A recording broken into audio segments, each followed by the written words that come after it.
Quero fazer uma pergunta para vocês. Quem aqui tem certeza da salvação? Eu também. Quem não levantou a mão precisa repensar. Porque um filho de Deus tem que ter certeza da salvação. Quem aqui tem certeza que vai morar com Jesus, que vai morar na eternidade, que vai morar no céu? Eu tenho essa certeza. Isso é muito bom. Isso precisa fazer parte da vida do cristão. Mas, e quem acredita, quem sabe e quem espera que Jesus vai voltar e que Jesus já está voltando, que Ele está muito próximo, que os dias estão se abreviando. Eu também tenho essa percepção, também tenho percebido isso. Isso é muito importante, mas não é o mais importante. Que Ele vai voltar, isso é um fato. Nós sabemos, a Bíblia fala, nós vemos os indícios. Amém? Mas em um casamento tradicional, a noiva ela se prepara para encontrar o noivo. Ela não simplesmente fica almejando o dia do casamento. Eu vou casar, eu vou casar, eu vou casar e pronto. Não. Ela vai escolher o vestido, ela vai escolher o penteado e ela se prepara para ir até a igreja. Porque ela sabe que tem um noivo esperando ela. Nós também temos um noivo. Jesus Cristo vai regressar para buscar a igreja dele. Mas nós estamos preparados? Será que a gente está arrumando as nossas vestes? Será que a gente está arrumando o nosso cabelo para receber o noivo, ou a gente vai receber de qualquer jeito? Ou eu vou receber o noivo desse jeito? Não. A gente aluga, a gente vê rosas, a gente vê padrinho, a gente vê tudo. Com Jesus não é diferente. É importante sim saber quando Ele vem, mas é mais importante saber se nós estamos preparados para esse grande dia. Alguns de nós, a gente vive como se a gente tivesse um mapa profético, um cronograma do que as coisas vão acontecer, né? Porque a Bíblia fala lá em Mateus 23, que a gente vai ouvir rumores de guerras, que nação vai se levantar contra a nação, e que haverá fome, que haverá terremoto na terra. Sim, está havendo fome, meu Deus, Jesus está voltando. 2 Timóteo fala que a maldade e a ganância tomarão conta do coração do homem. E o que nós vemos nos dias de hoje? Pai matando filho, filho matando pai, pessoas matando as outras por motivos banais. E aí a gente fica, sim, Jesus está voltando, porque está se cumprindo o que está na profecia, o que está na palavra. Aí a gente liga como se fosse um cronograma espiritual, um cronograma profético, e vai lá para Lucas 21, onde fala que vai haver fome e epidemias. Aí a gente já pensa, nossa, o Covid realmente é o fim dos tempos, realmente Jesus está voltando. A fome vai à humanidade, sim, a gente já pode ver isso. É só você abrir os olhos, é só você andar um pouquinho aqui na região, e você vai ver que a fome está tomando conta. O preço do gás a mais de R$100. Um pai de família não consegue receber um salário mínimo. Conta de luz aumentando, conta de água aumentando. A carne está um absurdo, obrigando o filho de Deus a virar vegetariano, porque não pode consumir carne. Estou mentindo, gente? Não, está um absurdo. Então a gente fica ligando os fatos. É isso, é aquilo, é com aquilo outro. E nanana. Então Jesus está voltando. Tá. Isso é muito bom, a gente saber desses sinais. Porque se não fosse importante, não estaria na Bíblia. Tá? É importante. Até porque quanto mais a gente se atenta a estes sinais, mais vigilantes nós estaremos. Mais preparados nós devemos estar. Eu não estou dizendo que não é importante você ler Apocalipse, não é importante você entender dos sinais. Não é importante você saber que os dias estão se abreviando, que Jesus está voltando. É importante. Só que é mais importante você se preparar para esse dia. É mais importante você ouvir Deus e falar, como que eu vou entrar? Como que eu estarei quando Ele vier me buscar? Quando o noivo está aqui esperando a noiva, num casamento tradicional, ele está ansioso para que ela entre pela porta. Jesus está assim pela igreja. Jesus está ansioso, mas precisa ser uma igreja sem mancha. Precisa ser uma igreja sem mácula. E aí eu tenho algumas coisas aqui para falar para vocês. Assim, eu fui muito ministrada. É um assunto que para mim é um pouco complexo, mas se Deus mandou, eu vou entregar. Amém? Então, espero que vocês recebam e foi bênção na minha vida.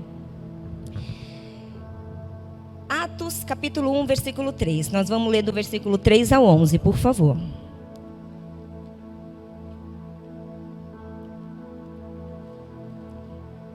Diz assim a palavra do Senhor.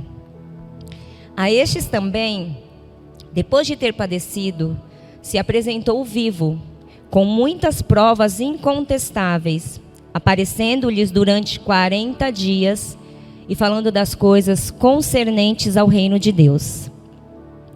E comendo com eles, determinou-lhes que não se ausentassem de Jerusalém, mas que esperassem a promessa do Pai, a qual disse ele: de mim ouvistes.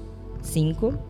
Porque João, na verdade, batizou com água, mas vós sereis batizados com o Espírito Santo, não muito depois destes dias. Então, os que estavam reunidos lhe perguntaram: Senhor, será este o tempo em que restaurarás o reino a Israel? Respondeu-lhes: não vos compete conhecer tempos ou épocas que o Pai reservou pela sua exclusiva autoridade. Mas recebereis poder ao descer sobre vós o Espírito Santo, e sereis minhas testemunhas, tanto em Jerusalém, como em toda a Judeia e Samaria, e até os confins da terra. Ditas essas palavras, foi Jesus elevado às alturas, à vista deles, e uma nuvem o encobriu dos seus olhos. E estando eles com os olhos fitos no céu, enquanto Jesus subia, eis que 2 varões vestidos de branco se puseram ao lado deles. E lhes disseram: varões galileus, por que estáis olhando para as alturas? Esse Jesus que dentre vós foi assunto ao céu, virá do modo como o viste subir. Então, que Jesus vai voltar é uma promessa. Os anjos disseram para os discípulos: por que vocês estão olhando? Do mesmo jeito que vocês estão olhando com os mesmos olhos que vocês estão olhando ele subir, vocês verão ele descer, vocês verão ele regressar. Então Jesus vai voltar. Amém?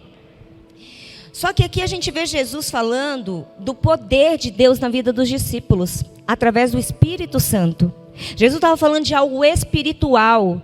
Jesus, depois da ressurreição de Jesus, ele voltou, ficou 40 dias com os discípulos, comendo, bebendo, falando do reino, ensinando e preparando eles para uma missão que viria a partir dali.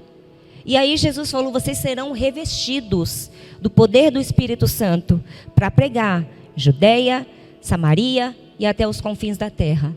E aí os discípulos não estavam nessa mesma conexão que Jesus.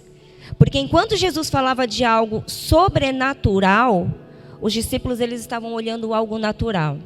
No versículo 6, nós podemos ver os discípulos perguntando, preocupados com a promessa: mas Senhor, quando que você vai restaurar Israel? Essa promessa havia sido feita no Antigo Testamento, é uma promessa referente a um poder político, resgatar os filhos do Senhor do poder do governo de Roma. Era algo natural. Sabe por que é natural, irmão? Quando a gente subir, o governo vai ficar, isso vai passar. Quando a gente subir, sua casa vai ficar, seu carro vai ficar. São coisas terrenas. A palavra fala que a gente tem que olhar para as coisas que são porque elas são eternas. Essas coisas do mundo são temporais, elas vão passar, elas vão ficar. Então, enquanto Jesus estava falando de algo espiritual, os discípulos estavam aqui, no natural. E o que Jesus fala para eles no versículo 7? Não compete a vocês saberem. Tem coisa que não vai ser para agora. Aquela promessa que Deus havia feito não era para aquele momento. Por que estava preocupando os discípulos? Porque eles queriam que fosse naquele momento. Então, assim, referente à volta de Jesus, o que nos preocupa? Por que a gente precisa saber quando? Por que a gente tem que ter data certinha? Por que a gente vê tanta gente na internet especulando data, dia e hora? Por que a gente não sabe? Porque de verdade eu vou fazer uma pergunta para você e eu fiz para mim. Se eu soubesse o dia que Jesus vai voltar, eu estaria aqui? Não. Se vocês soubessem, sejam honestos com vocês, o dia e a hora que Jesus voltar, que vai voltar, você estava aí sentado me ouvindo? Eu respondi: eu não estaria. E Deus sabe de todas as coisas. Por isso não compete a nós saber certas coisas. Saber de todas as coisas. Tem coisa que só vai ser revelada para a gente na glória. Jesus, quando ele estava pregando e falando sobre a parábola do servo vigilante, ele fala para os discípulos: você acha que se um pai de família soubesse que um ladrão ia invadir a casa dele, ele não ia se preparar? Ia. Por isso que não está claro o dia da volta exato. Está claro os sinais, mas o dia não. Para que enquanto ele não vem, a igreja dele se prepare. Para enquanto ele não vem, a gente trabalhe. Para enquanto ele não vem, a gente busque cada vez mais. Amém? O conhecimento de coisas futuras, ele traz para a gente ansiedade e medo. A Camila esteve aqui na quinta-feira nos ministrando e ela falou sobre o medo, e ela falou uma coisa muito interessante. O medo, até um certo ponto, ele é bom, porque ele é um limite para que você não ultrapasse, não cometa pecado, não cometa erros. É uma margem de segurança. Então ele é bom. Mas a partir do momento que o medo começa a nos controlar, que o medo começa a nos impedir de fazer as coisas, isso é ruim. Tá? Então, se a gente sabe o dia da volta de Jesus voltar, isso podia trazer medo para a gente. O medo e a ansiedade em excesso traz consequências terríveis para a nossa vida. E aí eu vou contar uma história para vocês. Eu estou meditando nessa palavra já tem pelo menos 2 semanas. E essa semana eu fui no hospital, onde eu faço acompanhamento oncológico, e eu ouço diversos relatos, né, de pessoas. E é engraçado como cada um lida com uma situação difícil. Eu estava numa fila enorme, esperando para ser atendida, e eu conheci 3 mulheres. A primeira mulher, ela tinha uma pintinha na orelha, e ela precisaria remover essa pinta, por isso ela estava na fila para marcar uma cirurgia, uma microcirurgia, e ia embora no dia seguinte. Essa mulher, ela estava com tanto medo de ser câncer, medo dela tirar metade da orelha dela, medo de deixar o filho sozinho, tanto medo que ela falou assim: eu vou desistir da fila. Ela estava arrumando desculpas para não enfrentar a fila e não marcar a cirurgia, por causa do medo. Ela queria desistir. Tinha uma terceira mulher, eu já falo da segunda, tinha uma terceira mulher que ela estava tomada pela ansiedade. Ela estava aguardando a fila para o pai dela, um senhor de provavelmente 65, 68 anos, eu não me recordo, mas ela estava muito agitada, porque ela estava falando: a fila está muito grande, e se meu pai ficar aqui, ele vai pegar Covid, e tenho que deixar meu pai no carro, isso é um absurdo. Ela chegou ao ponto de culpar o Bolsonaro pela fila, porque a culpa da fila é o Bolsonaro, e não sei o que, ia lá na frente na recepção e brigava, e eu quero que meu pai passe na frente, meu pai tem a saúde frágil, meu pai é idoso. Irmão, todo mundo na fila era frágil, todo mundo na fila era paciente oncológico ou suspeitava de que fosse, estava todo mundo na mesma situação, mas ela estava recebendo aquela notícia de uma forma ruim.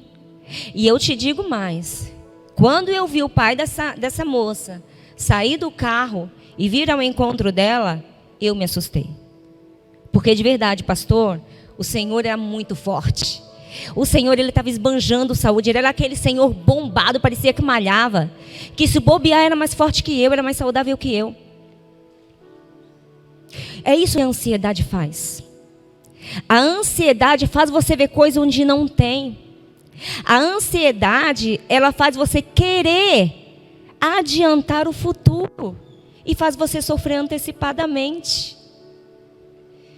Aquele senhor estava bem. Por que aquela mulher estava tão agitada? Estava agitando as pessoas ao redor dela por causa da ansiedade. Irmãos, a Bíblia fala que a gente tem que tomar muito cuidado e que um filho de Deus, a gente não tem que andar ansioso. Jesus falou, ele cuida das aves. Elas não se preocupam com o que elas vão comer, com o que elas vão vestir. Olha os lírios dos campos, eles não são lindos? Ele veste. Um filho de Deus não tem que se preocupar com o futuro. Um filho de Deus não tem que se preocupar com o amanhã. A Bíblia fala que para cada dia basta o seu mal. Essa mulher, ela estava trazendo um problema que não existia. Não tinha, o pai dela estava bem. Ela estava sofrendo antecipadamente. É isso que a ansiedade faz. Te faz sofrer. Ela te maltrata antes da hora. Então, para que eu vou ficar sofrendo com a volta de Jesus? Não. Ele vai voltar, é um fato. Mas eu não posso ficar ansiosa com isso. Ai, meu Deus, é isso. Ai, meu Deus, é aquilo. Ai, meu Deus, nananana. Ai, meu Deus, é a fome. Está acontecendo porque precisa acontecer. Senão a palavra seria mentirosa. E vai acontecer. Porque a palavra é verdade.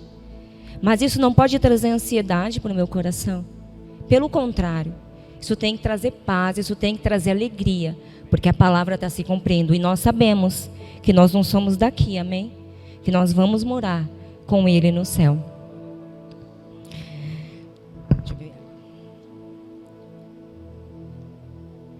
A gente não administra o futuro.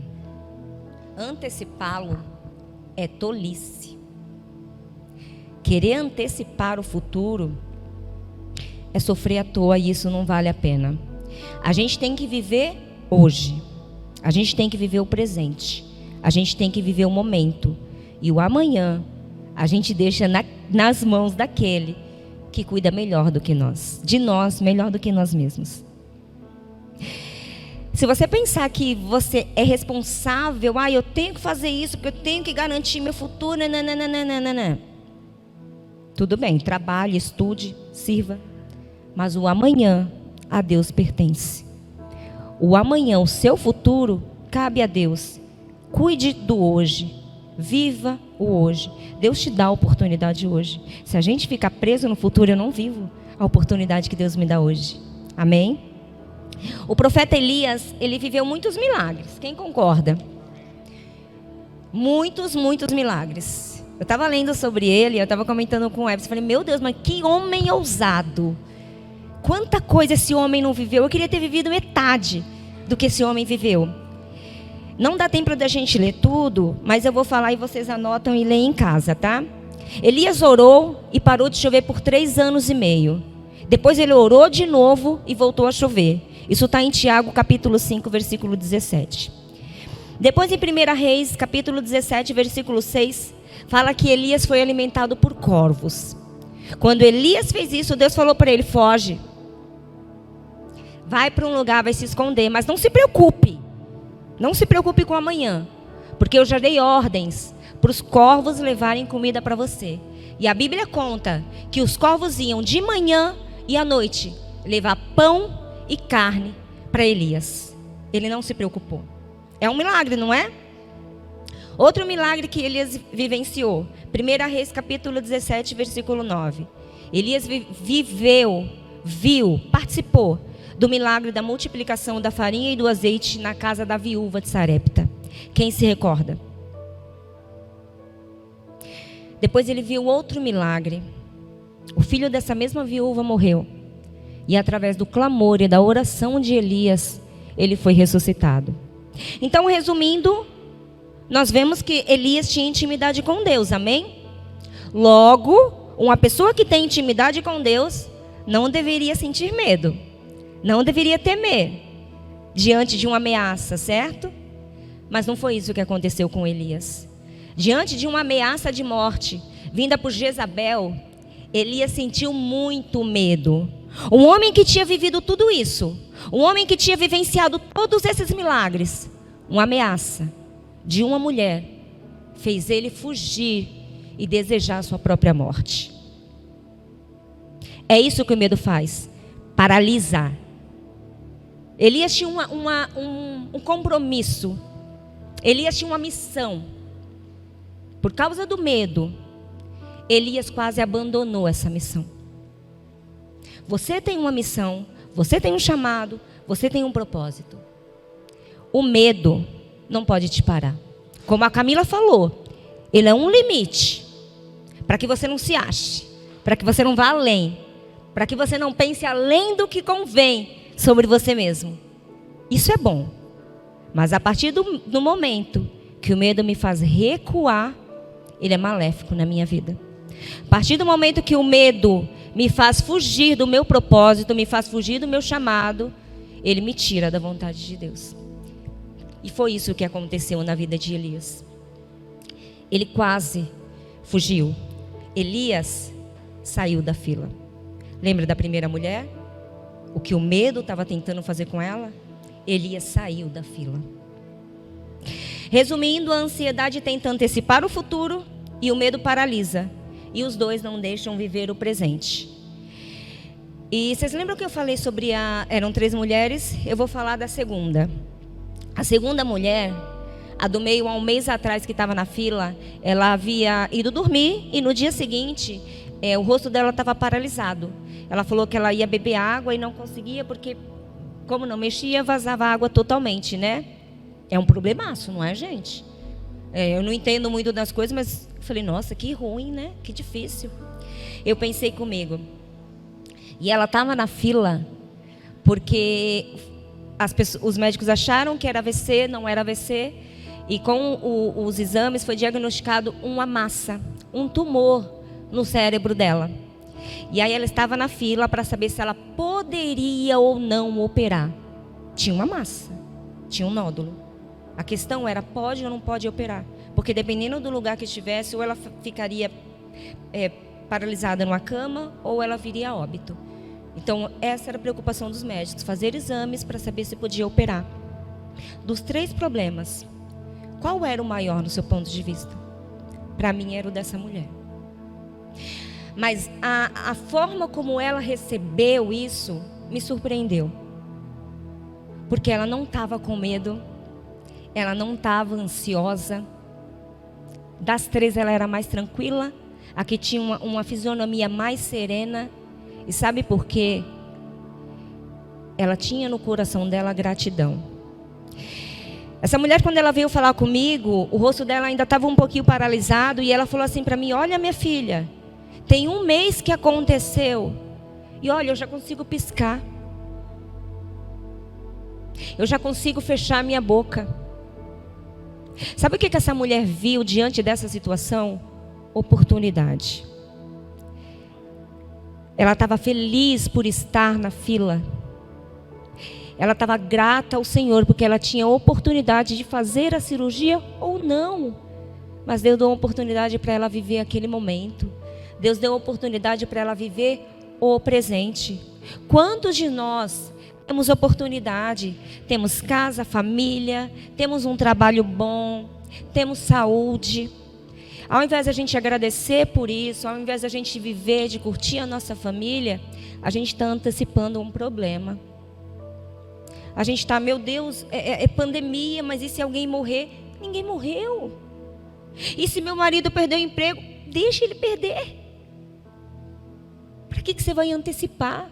Ah, mas está todo mundo sendo desligado na empresa, e daí? E se ele for?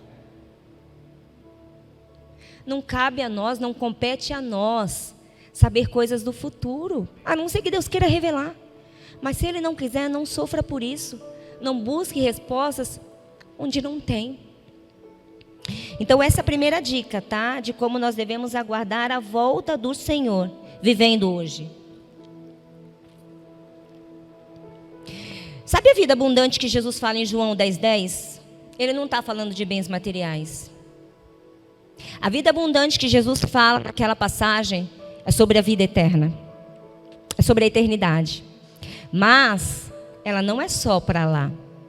Quando Deus me falou isso, eu fiquei muito feliz. Porque a vida eterna, você começa a viver ela aqui. A vida abundante é para hoje. Não é simplesmente na eternidade. A vida abundante é para agora. Hoje. Neste momento, você tem a oportunidade de viver essa vida abundante que Jesus nos prometeu. Abundante significa muito, além do que a gente espera. E o que a Bíblia fala em Efésios 3:20? Afirma que Deus é poderoso para fazer infinitamente mais do que pedimos ou do que pensamos, conforme o poder dele. Não é conforme o nosso poder, é conforme o poder dele que opera em nós. Sabe o que isso quer dizer, irmãos? Quer dizer que... Eu vou fazer uma pergunta para vocês. Quem aqui quer um casamento mudado? Um marido restaurado? Eu quero. O meu é bom, mas eu quero melhor. Quero que ele melhore. Quem aqui quer um familiar transformado, convertido? Quem precisa? Eu também preciso. Quem quer chegar no trabalho e de manhã e encontrar um ambiente de paz, ao invés de um ambiente de guerra, ao invés de um ambiente de perseguição, onde todo mundo quer puxar o seu tapete, onde parece que você está como um peixe fora d'água, parece que não é o seu lugar. Quem precisa disso nessa manhã? Eu preciso. Sabe qual é o segredo? Nós acabamos de ler a vida abundante. Quem trouxe a vida abundante? Jesus. Ele fala: eu vim para trazer vida e vida em abundância. Quer mudar esse cenário? É muito simples. Acho que dificulta. Leve Jesus com você. Apresente Jesus para essas pessoas através da sua vida, através do poder dele que está em mim, que está em você, por meio do Espírito Santo. Como nós falamos, ele vai fazer mais do que você pensa, mais do que você pede, mais do que você imagina. Amém? Então esse é o primeiro ponto. Como devemos aguardar a volta de Cristo? Vivendo. Curta a sua família. Ame o seu trabalho. Agradeça a Deus porque você tem um. Mas traga Jesus para todas as áreas da sua vida. Aí você me pergunta: Paula, como que eu vou trazer Jesus para as minhas finanças? É muito simples. Eu apliquei na minha vida e vou compartilhar com vocês. Como que a gente traz Jesus para as nossas finanças? Primeiro, você pega o dinheiro que ele te deu e você fala a seguinte pergunta: Senhor, é da tua vontade que eu invista o dinheiro que você me deu nisso ou naquilo? Pronto. Pronto, ele vai fazer. Não se preocupa. Suas finanças estão consagradas a ele. Amém? Segundo ponto de como devemos aguardar a volta de Cristo: perdoando. Eu poderia aqui ficar a manhã inteira falando de versículos sobre o perdão, mas não precisa. Somos filhos de Deus, perdoamos uns aos outros. Amém? Eu nem precisaria estar falando isso aqui, porque a gente ouve isso diariamente. Mas e na prática? Ouvir é uma coisa, e na hora de prática, será que a gente está fazendo? Porque o que adianta, gente, eu tá tão feliz, eu ligando os pontos, Jesus está voltando, pandemia, guerra, escassez, e de mal com meu irmão? Como que eu vou para o céu? Com o coração pesado, amargurado, porque é isso que a falta de perdão faz com a gente. A falta de perdão rouba a vida plena, a falta de perdão rouba a vida abundante. Sabe a vida abundante que é para hoje? Quem não perdoa não vive. Quem não perdoa vive uma vida pesada aqui. Porque você está vivendo a vida do outro. Porque tudo que você faz, toda hora que você pensa alguma coisa, é mal para o outro. Porque você não liberou perdão. Você vasculha as redes sociais do outro. Isso não é vida plena. Vida plena é vida de paz, é vida de leveza. É uma vida onde quando Paulo fala sobre o fruto do Espírito, ela opera em todas as áreas da sua vida. A falta de perdão, ela traz amargura para o coração. Podemos ler Hebreus capítulo 12, por favor? A falta de perdão, ela traz peso, traz dor. E ela é o oposto da vida abundante. Hebreus capítulo 12, versículo 14.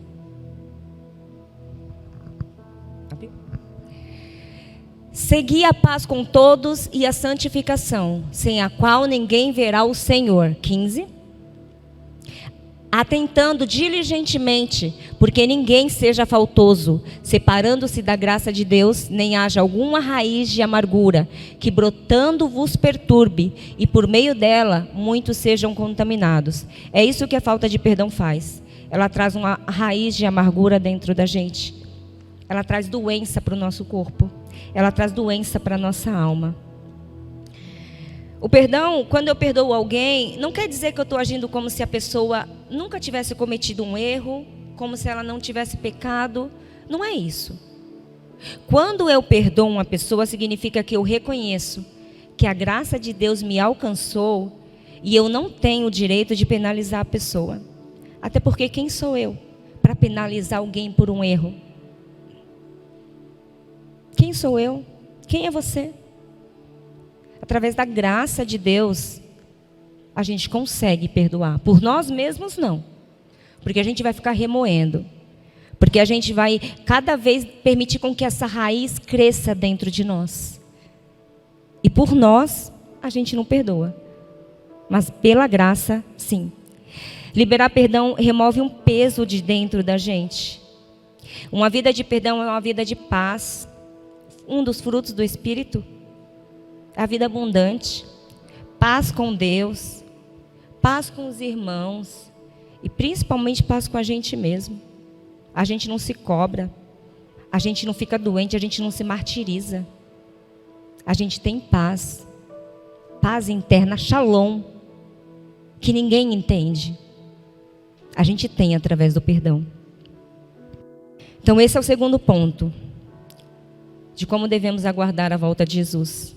Perdoando todos os dias, em todo o tempo, principalmente dentro da nossa casa. Eu ouvi uma vez a pastora comentando que a nossa casa é o ambiente onde nós mais liberamos perdão. E é verdade. Todo dia você tem que liberar perdão. Se você não consegue liberar perdão dentro da sua casa, esquece. Fora vai ser pior ainda. E o terceiro ponto de como devemos aguardar a volta de Cristo é amando. Ah, Paula, agora você falou um assunto que eu gosto. Eu amo minha família. Eu amo a resenha com os irmãos. Eu amo a minha casa de paz. Eu amo o discipulado. Muito bom. Parabéns que você ama, mas eu tenho uma coisa para te falar. A Bíblia nos desafia a amar não apenas estes, principalmente aqueles que a gente não convive de perto. Principalmente o órfão, principalmente a viúva, principalmente o necessitado. Aqueles que aparentemente não têm nada para oferecer para a gente. Nós somos chamados para amar essas pessoas, porque amar quem está do seu lado é muito fácil. Amar os amigos que estão na resenha com você é muito fácil. Muitos estão batendo no seu ombro e dizendo: você é bênção. Não que não seja. Mas estar com pessoas assim é muito cômodo. Amar pessoas assim é muito fácil. Ame o seu chefe que te ofende. Ame o seu marido que não reconhece o seu trabalho. Ame o seu filho que aparentemente é ingrato. Ame essas pessoas. Eu quero fazer um exercício aqui bem rapidinho. Eu quero que essa fileira, quando eu falar 3, olhe para cá. E essa olhe para lá. Cruzem os olhares. E essa olhe para cá. E essa olhe para cá.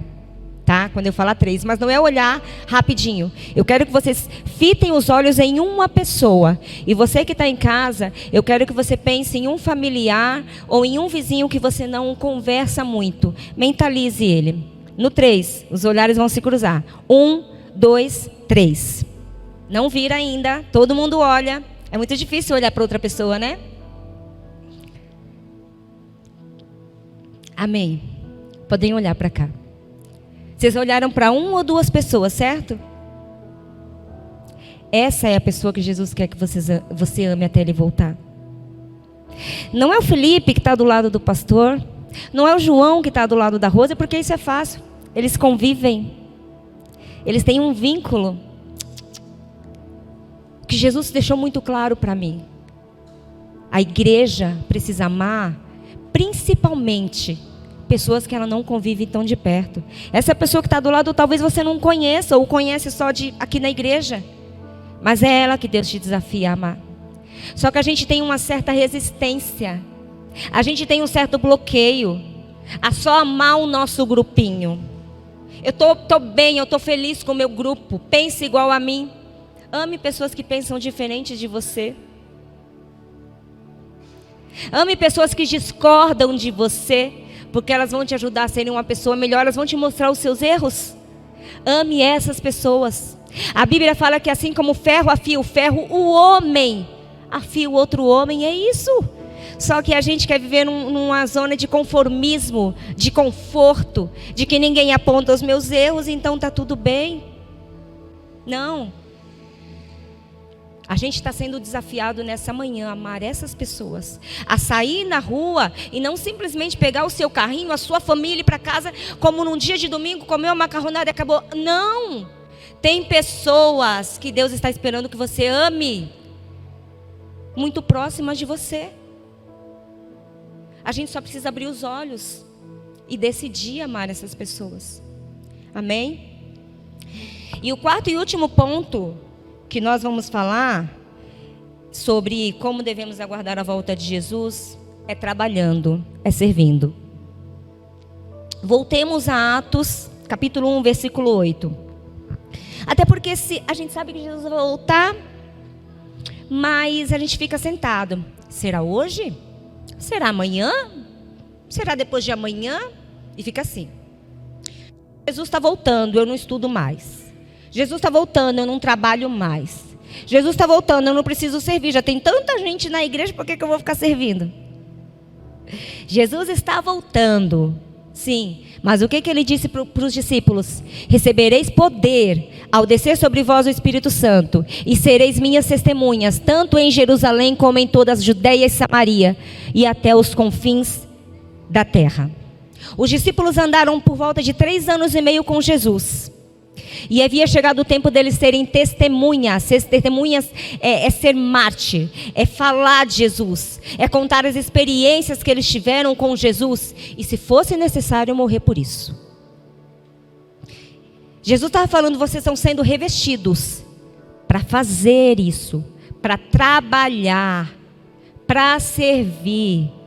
Nós temos o Espírito Santo, somos revestidos, amém? Não é para ficar parado. Não é para sentar no sofá e aguardar a volta dele, dizendo, Maranata, hora vem, Senhor Jesus. Fale, aguarde, espere, mas sirva. Vá onde ele te mandou ir. Pregue onde ele te mandou pregar. E Jesus deixa muito claro, não era só em Jerusalém. Eles tinham que ir para a Judeia. Eles tinham que ir para Samaria. Jesus comissionou eles para ir para Samaria. Samaritanos eram um povo descendente dos israelitas, e para os judeus eles eram considerados impuros pela maneira como eles viviam, por viverem uma vida de pecado. Eles eram inimigos dos judeus. E o que Jesus falou para eles? O que nós lemos? Jesus falou para eles, é lá que vocês vão trabalhar, é lá que vocês vão servir. Não é só aqui em Jerusalém, não é só aqui no meio da sua família, não é só aqui no meio da congregação. É lá, diante do povo inimigo. É lá que vocês vão mostrar, testemunhar de mim para eles. E aí nessa manhã eu faço uma pergunta para vocês. Hoje, será que não existe uma Samaria na minha vida? Será que não existe uma Samaria na sua vida? E a gente está querendo ficar só em Jerusalém? E a gente está querendo ficar onde é confortável? Jesus te chama para ir até Samaria. Jesus te chama para ser testemunha dele no meio dessas pessoas. Sabe, irmãos, Samaria é lugar de amor. Samaria é lugar de perdão. Se a gente for estudar a palavra, tem diversos milagres em Samaria, muitas transformações, através do amor, através do perdão, através do serviço. Sabe o que isso quer dizer? Onde o evangelho chega, e ele chega através da minha e da sua vida, muros de inimizade são derrubados. Onde o evangelho chega, tem paz. Onde o evangelho chega, tem unidade. Se você reconhece que tem uma Samaria na sua vida, e o poder do Espírito Santo está em você, são essas coisas que você tem que levar. Não pode haver contenda onde o Filho de Deus está, porque ele não está sozinho, ele está com o poder de Deus. Quando um filho de Deus chega, Samaria é formada. O que era deixa de ser. E Deus faz novas todas as coisas. O poder do Espírito Santo, ele capacita a igreja. Ele me capacita, ele capacita você para amar até os nossos inimigos. E não só os nossos amigos. Todas as pessoas. Somos chamados para amar todas as pessoas. Até porque eu não dei motivos para Jesus me amar. Alguém deu? Ele simplesmente me amou. Ele simplesmente decidiu me amar.